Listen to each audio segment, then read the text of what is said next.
बेटी को दे दो। कहते हैं कि कन्या जिसको दी जाती है उसको 9 चीजें देखी जाती हैं, ग्रंथों में लिखा है।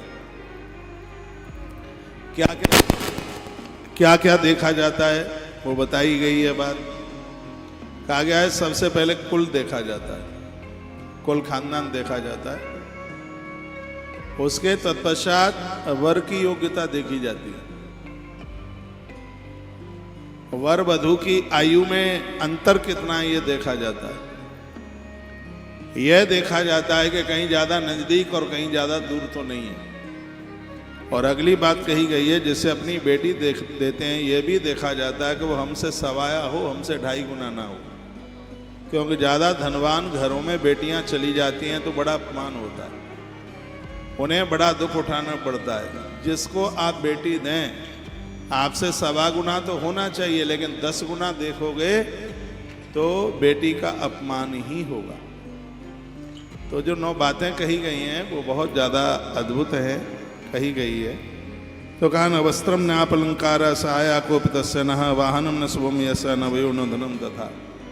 कुछ तो है नहीं, इसके पास घर भी नहीं है, बर भी सुंदर नहीं है, न पवित्र न विद्यान कीर्तनम कार्यार्थदा। मुझे तो कहीं से पवित्र भी दिखाई नहीं देता, मरघट की राख इसकी देह पर लगी है। किम बिलोक मैं पुत्री द्यास्मी साथ मंगला। कौन सा मंगल रूप इसको देखकर मैं अपनी बेटी दे दूं।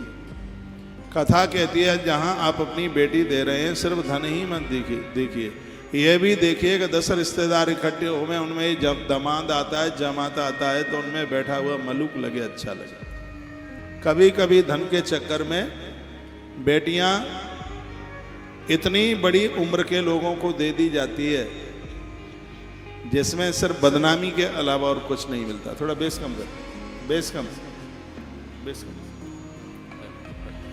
तो बड़ी अच्छी सी बातें कही हैं, मैंने पहले भी बोला है। जैसे आप अपनी बेटी दे रहे हैं, किसी के दबाव में मत दीजिए।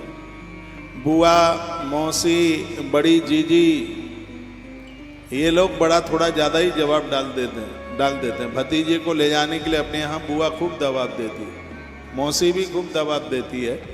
तो बेटी का विवाह दबाव में नहीं, क्यों ग्रंथ ये भी कहता है यदि गलत हाथों में कन्या चली गई तो कन्या की देह में जितने रोम हैं उतने वर्षों तक कन्यादान करने वाले को उसका कष्ट भोगना ही पड़ेगा। जिस प्रकार से गाय का गोदान हर किसी को नहीं किया जाता, उसी प्रकार से कन्या बेटी भी चाहे जहां ब्याह दे ऐसा नहीं होता, बहुत कुछ देखा जाता है।